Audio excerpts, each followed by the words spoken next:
Bom dia a todos.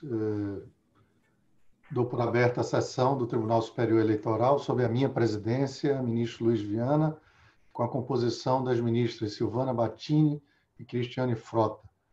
Passo a palavra à defesa da parte recorrente, equipe 144, oradores Maurício Tavares e Márcio Timóteo.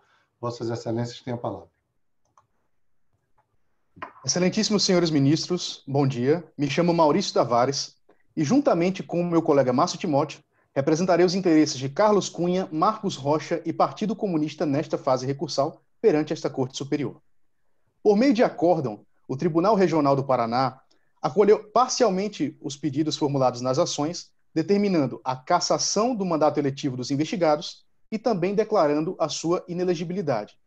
Entretanto, Vossas Excelências, eu chamo a atenção para dois pontos que não foram acolhidos pelo acórdão regional e que devem ser reformados por esta Corte, somando-se, portanto, aos ilícitos já reconhecidos no acórdão regional. São eles: o primeiro, o condenável abuso de poder econômico pelo uso sistemático da estrutura empresarial da família Silva, o que fora trazido por meio dos fatos da AIGE de Carlos Cunha, e o segundo ponto diz respeito à flagrante fraude nos gastos pré-eleitorais e eleitorais, que fora apontada por meio da AIME do Partido Comunista.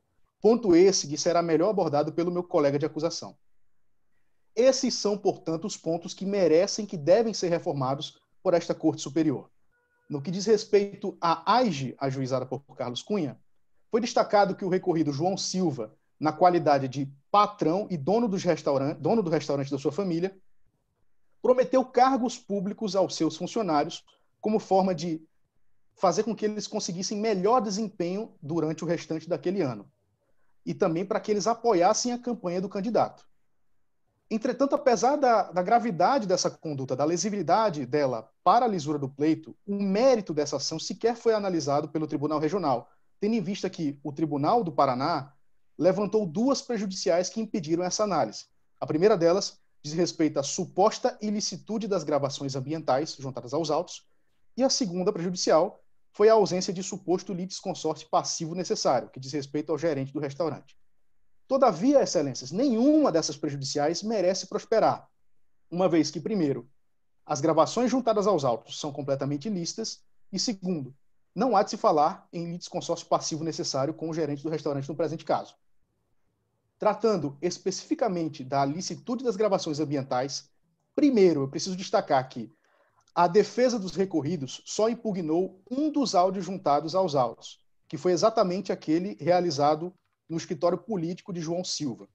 Ou seja, eles não impugnaram nem o termo de declarações e nem a outra gravação ambiental também anexada aos autos, ambas provas autônomas e suficientes para demonstrar a ocorrência do ilícito apontado na AIGE de Carlos Cunha, restando, portanto, essas duas provas incontroversas nos autos. Segundo ponto, já é consolidado no STF, por meio do tema de repercussão geral 237, e também pela jurisprudência deste Tribunal Superior Eleitoral, de que é lícita a gravação ambiental realizada por um dos interlocutores, ainda que em ambientes privados, quando realizada de forma espontânea. Nesse sentido, eu cito o RESP de número 408/98 de relatoria do ministro Edson Fachin. Só haveria de se falar em nulidade das gravações se, no caso concreto, fosse verificado algum indício de induzimento do interlocutor à prática do ilícito, o que nem de longe é a hipótese dos autos.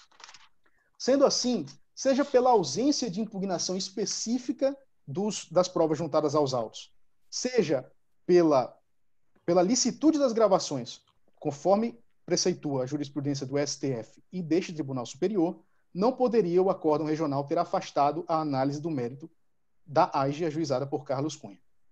Superada essa prejudicial, tratarei agora da segunda, que foi o entendimento da Corte Regional pela ausência de litisconsórcio passivo necessário com o gerente do restaurante. Excelências, não há de se falar em litisconsórcio passivo necessário na hipótese dos autos, tendo em vista que, conforme a jurisprudência deste Tribunal Superior, aplicável a partir das eleições de 2016 e seguintes, é completamente dispensável a formação de litisconsórcio passivo necessário quando o responsável pela conduta, o agente, atua na condição de mero mandatário do beneficiário que integra a demanda. Nesse sentido, eu cito o RESP número 32372 de relatoria do ministro Admar Gonzaga.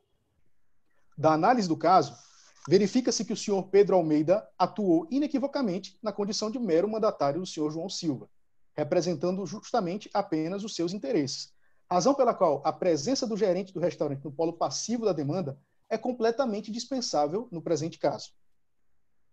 Superadas essas prejudiciais levantadas pelo Tribunal Regional do Paraná, exponho agora as razões pelo julgamento procedente do mérito da AIJA ajuizada por Carlos Cunha. Excelências, nos autos, é incontroverso o uso da estrutura empresarial da família Silva para fins eleitorais. João Silva estimula os seus empregados a se dedicarem cada vez mais ao seu trabalho no restaurante, oferecendo de forma imoral e abusiva cargos públicos no caso de sucesso no pleito. É evidente que os acusados se utilizaram de uma relação de subordinação entre patrão e empregado para não só estimularem os seus empregados, como também oferir vantagem indevida no pleito. Excelências, a pergunta que deve ser feita é a seguinte: se não fosse toda essa estrutura empresarial e todas essas promessas indevidas, seria possível aos candidatos mobilizar seus funcionários para lhes apoiarem no pleito? Não há dúvidas que não seria possível. Isso porque, para alcançar o resultado positivo nas eleições, os candidatos necessitaram de se utilizar da atividade empresarial familiar para obter vantagens eleitorais e econômicas, também precisaram cooptar o engajamento eleitoral dos empregados na campanha, prometendo a eles cargos públicos, e como se não bastasse, ainda aproveitaram esse estímulo extra nos empregados para gerar maiores lucros que puderam ser injetados diretamente na campanha eleitoral. Sem esse abuso de poder econômico, não seria possível todo esse sucesso. Sem essa atividade empresarial precisamente arquitetada para servir à campanha, o resultado do pleito não teria sido garantido. Por fim, como se não bastasse ainda, consta nos autos que foi concedido tempo extra aos candidatos por meio de rádio que integra o grupo econômico da família Silva. Ou seja, mais um indício mais uma demonstração de uso da posição de patrão empregado para obter vantagem indevida no pleito. Eu ressalto que todos esses abusos, por mais graves que sejam, eles não foram abordados pelo Acórdão Regional, uma vez que o Acórdão do Tribunal Regional do Paraná entendeu pelas prejudiciais que aqui tratei. Prejudiciais essas que não merecem prosperar pelas razões já expostas.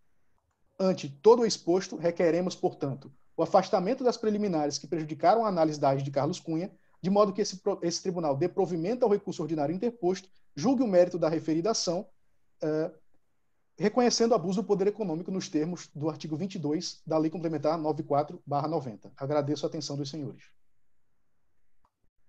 Com a palavra, doutor Márcio Timóteo.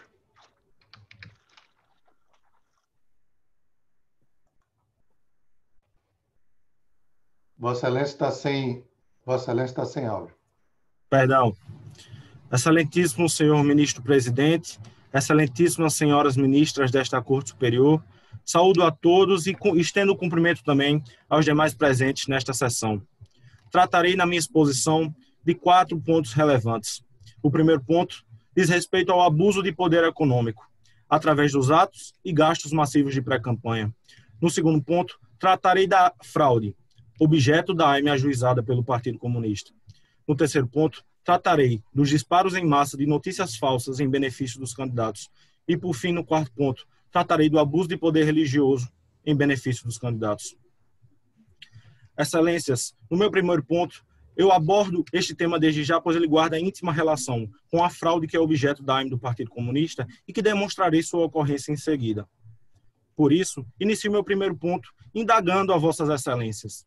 Existe igualdade num pleito em que um dos candidatos antecipa em mais de 10 meses o início de sua campanha em relação aos seus concorrentes? Existe igualdade numa disputa em que um dos competidores queima a largada e sai em disparada muito antes de seus concorrentes? É evidente que não, excelências. Por isso, chamo a atenção para os seguintes fatos. Primeiro, foi realizada quase uma centena de eventos presenciais ao longo de todo o estado. Segundo, foi contratada empresa especializada em marketing. Terceiro, foram produzidos e veiculados vídeos de cunho eleitoral. E quarto, foram mobilizadas as redes sociais dos candidatos com o fito de obter vantagens eleitorais. Excelências, todos esses eventos que acabo de narrar ocorreram no primeiro semestre do ano de 2022. À luz da Resolução 23.601, em seu artigo 35, todos esses eventos e os seus gastos são considerados como tipicamente eleitorais. Na qualidade de tipicamente eleitorais, só podem ser dispendidos tais gastos no período de campanha propriamente dito, não antes. O que se vê no caso em questão, na verdade, é que houve um dispêndio massivo de recursos em eventos tipicamente eleitorais, muito antes da campanha propriamente dita. Essa antecipação de campanha configura verdadeiro abuso de poder econômico, que desequilibra o pleito e confere significativas vantagens aos cometedores do ilícito.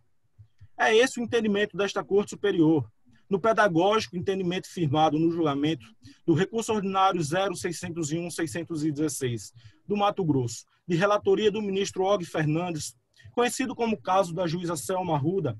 Este tribunal afirmou que, através do emprego massivo de recursos tipicamente eleitorais em período indevido, a antecipação de campanha configura abuso de poder econômico.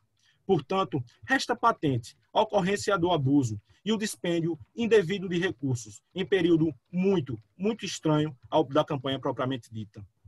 Demonstrado, portanto, a ocorrência do abuso e do dispêndio indevido de recursos, passo agora à análise da fraude, que é objeto da AIME ajuizada pelo Partido Comunista.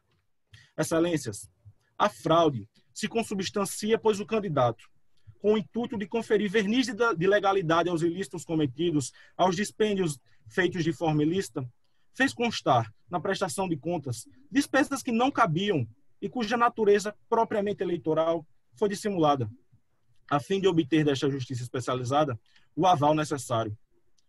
Assim, dessa forma, os recursos dispendidos nos eventos eleitorais realizados de forma extemporânea ocorreram totalmente à margem do controle desta justiça especializada, pois não foram devidamente declarados. Portanto, é notável a ocorrência de fraude que perfaz a incidência do artigo 30A da Lei 9.504 de 97, pelo qual pugnamos que esse tribunal avance para reconhecer, além do abuso de poder econômico, também a ocorrência de fraude nos gastos. Encerrado, portanto, o meu segundo ponto, avanço agora para o terceiro ponto, que trata dos disparos em massa de fake news, em que exporei as razões de manutenção do acórdão regional neste sentido. É informado na age ajuizada por Marcos Rocha que foram veiculadas uma série de notícias falaciosas em nome dos candidatos, por seus eleitores e simpatizantes. Desde já, Excelência, de pronto, descarta-se a possibilidade de desconhecimento dos candidatos acerca de tais ilícitos. Consta nos autos que essa prática era reiterada por parte dos eleitores e seus simpatizantes a partir do primeiro semestre do ano de 2022, motivado, inclusive, pela antecipação de campanha que acabo de falar.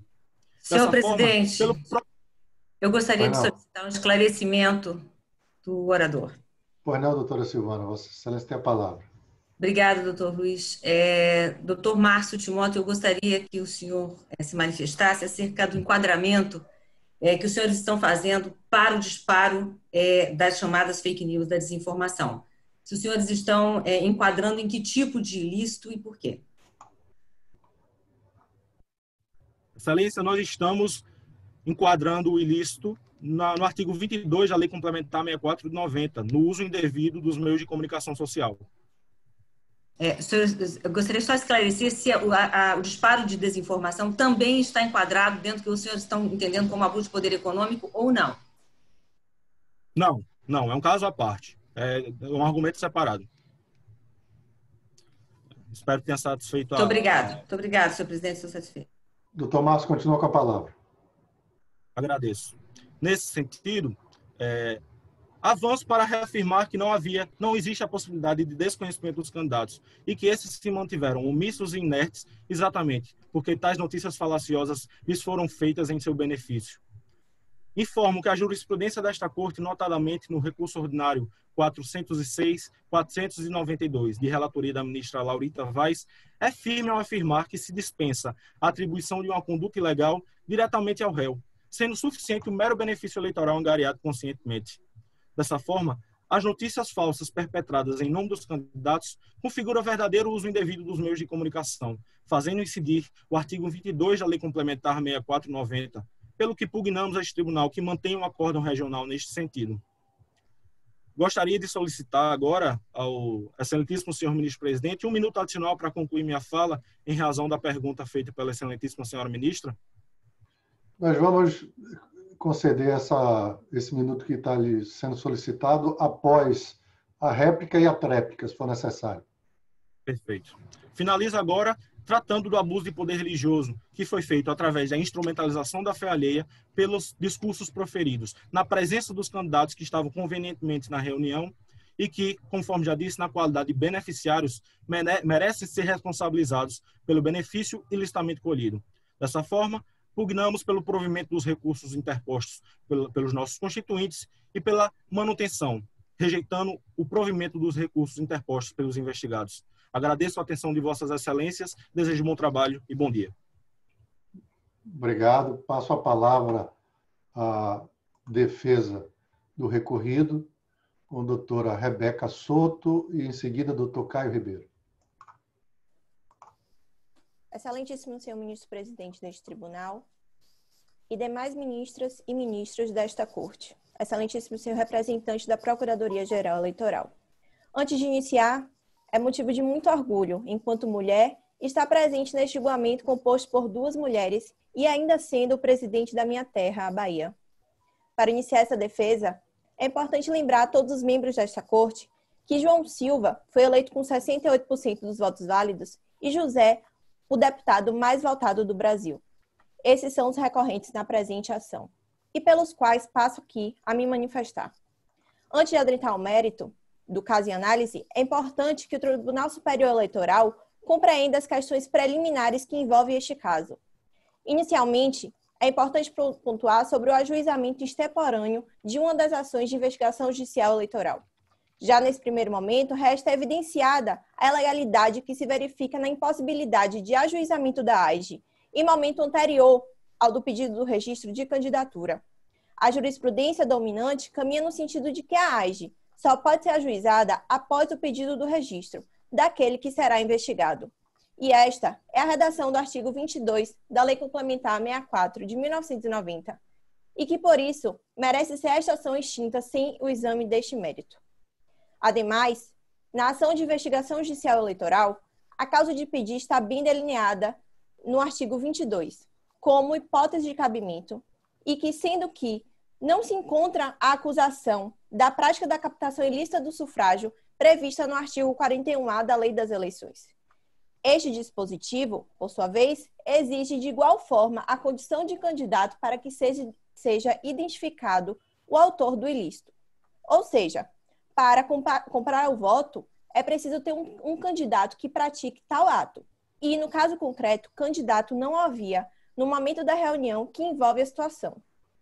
Ainda que se queira dizer que, poucos dias antes do ajuizamento da AIGE, houve o pedido do registro de candidatura, ainda assim, a regra do 41A não poderia ser aplicada, tendo em vista que os fatos aconteceram antes dos recorrentes terem condição de candidato.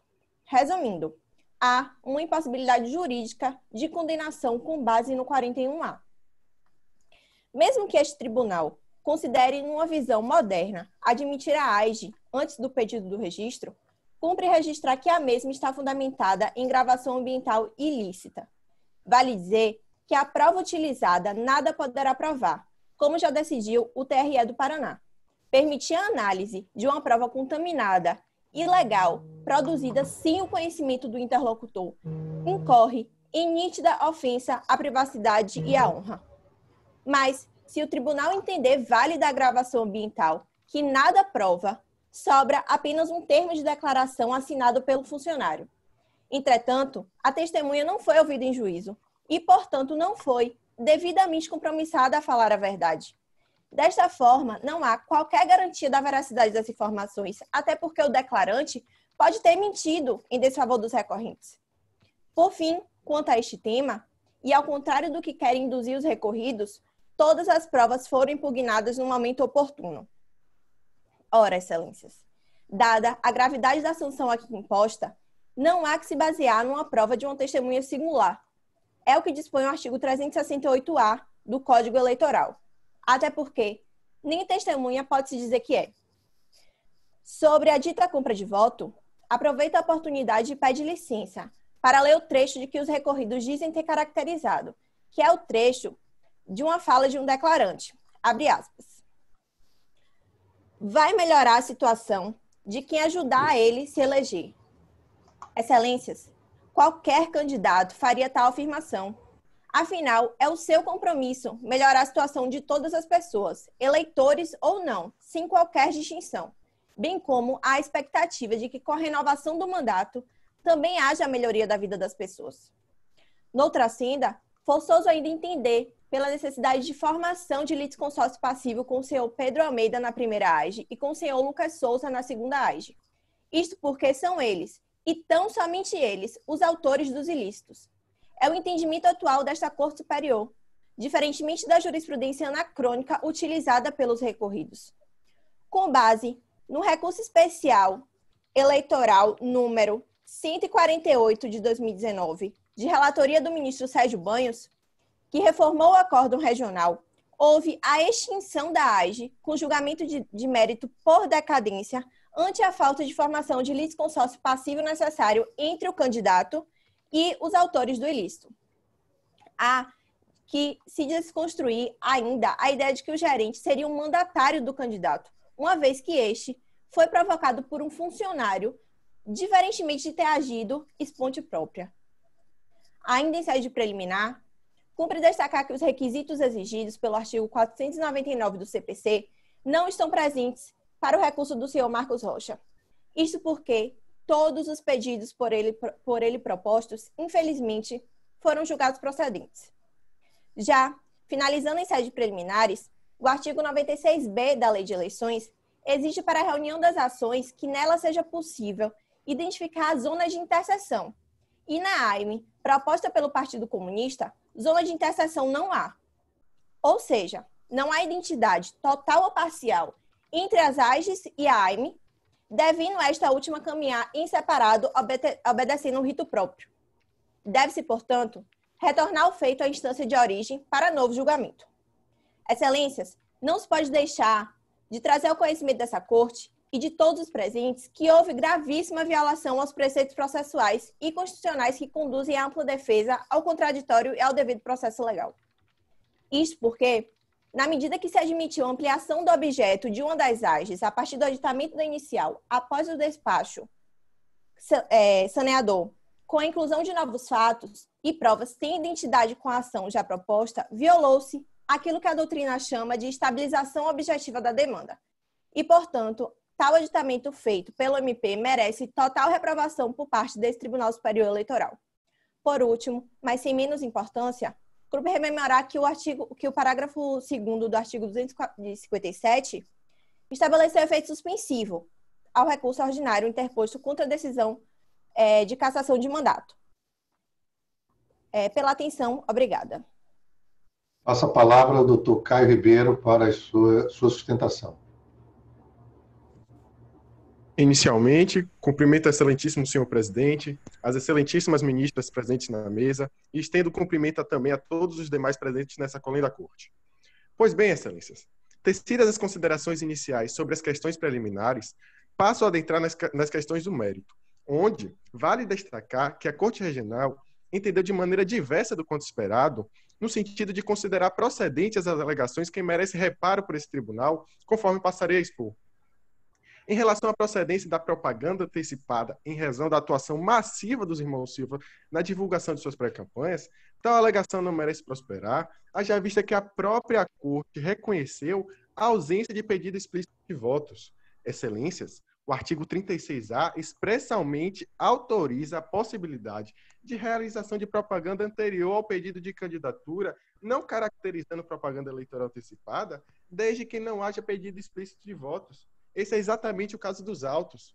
Verifica-se, inclusive, julgadores, que como se extrai do agravo de instrumento 924 do TSE, de relatoria do ministro Tarcísio Vieira, onde podemos destacar o brilhante voto proferido pelo ministro Luiz Fux, que rememorou a ideia de que o legislador, ao fixar o pedido explícito de voto como caracterizador dessa modalidade de propaganda, quis assegurar a referida temática fosse tratada legislativamente à luz da liberdade de expressão, da igualdade de justiça e dos indiferentes eleitorais.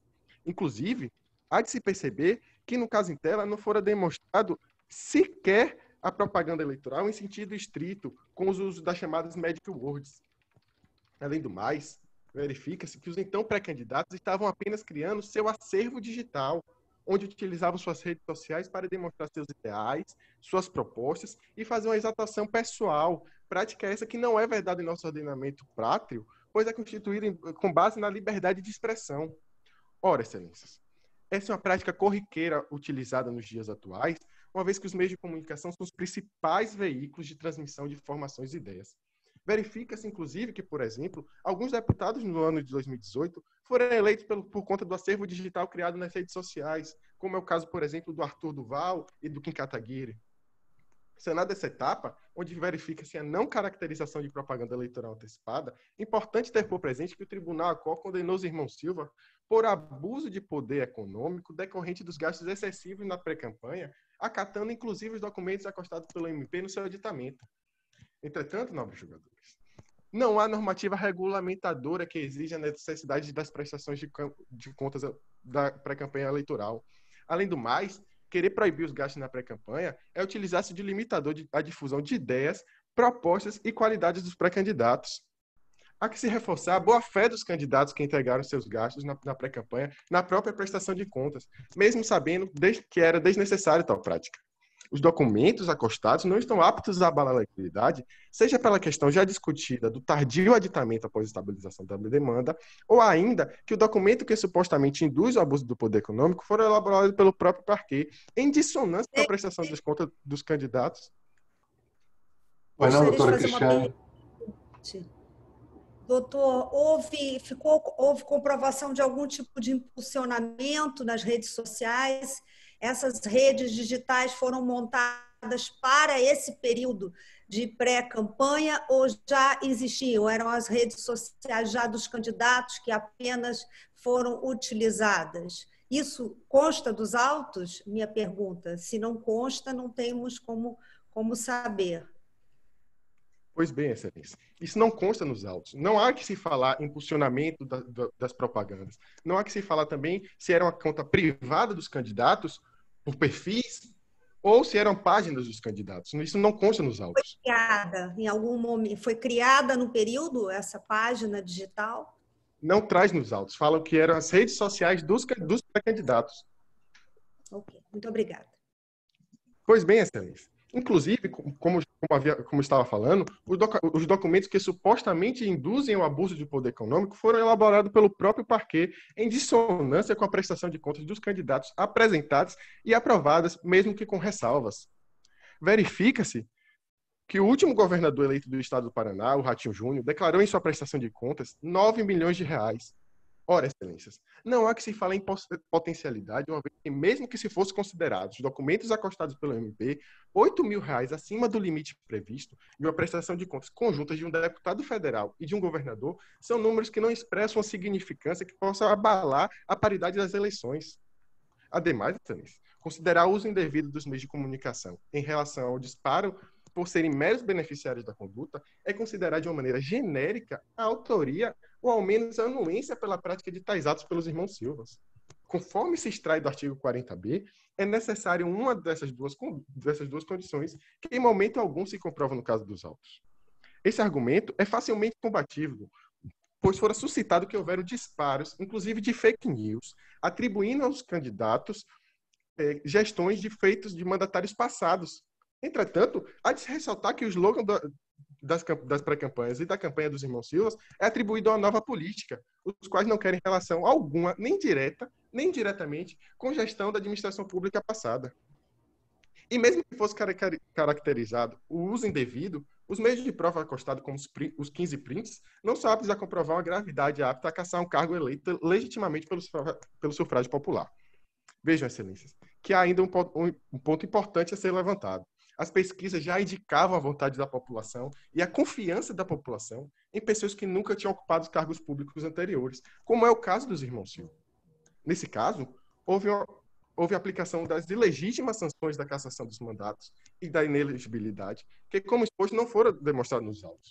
Assim, pugnam os recorrentes pelo provimento in totum dos recursos, a fim de que seja mantido o acordo em relação às preliminares arguidas, bem como seja afastada a condenação por propaganda antecipada, abuso do poder econômico e uso indevido dos meios de comunicação, e, por conseguinte, que seja afastada a decretação de inelegibilidade e a cassação dos mandatos. Pela atenção, obrigado. Agradeço, doutor Caio. Passo a palavra para a réplica para o doutor Maurício Tavares, pelo tempo regimental. Excelências, rebatendo um a um os argumentos trazidos pela parte contrária, primeiro é preciso estabelecer o seguinte, que apesar da eleição ter sido majoritária em favor dos ora recorridos, a gravidade da conduta como um todo, de todos os elementos trazidos, demonstra clara abusividade, capaz de macular o resultado do pleito, independentemente da votação majoritária. Segundo, sobre a alegada intempestividade da AIJ ajuizada por Carlos Cunha. É preciso destacar que a doutrina é favorável no sentido de que a AIJ pode ser ajuizada antes do registro de candidatura a partir da nomeação em convenção. Segundo, é preciso destacar também que a própria Lei 9.504 de 97 elenca a qualidade de candidato para fins de punição àqueles que ainda não fizeram pedido de registro de candidatura. A exemplo do artigo 77, em que proíbe que os candidatos sejam presentes em situações, em ocorrências de inaugurações 3 meses antes do pleito. Ou seja, a própria lei concede essa condição de candidato a quem ainda não tem o pedido de registro de candidatura firmado. Outro ponto, sobre as gravações ambientais, primeiro, a parte contrária não se manifestou precisamente sobre a ausência de impugnação específica do segundo áudio, que foi juntado aos autos, ela apenas se referiu ao áudio gravado no escritório. Sobre o ponto de litisconsórcio passivo necessário, fica evidente nos autos das conversas de que Pedro Almeida ele atua simplesmente na condição de mandatário de João Silva, apenas reportando aos funcionários os interesses do seu patrão. Sobre a reunião das demandas, conforme o artigo 96b, na verdade existe sim zona de interseção das ações, tendo em vista que a AIME guarda íntima relação com as AIGs, uma vez que a fraude objeto da AIME decorre diretamente dos ilícitos cometidos nas demais ações, que foram narradas nas demais ações.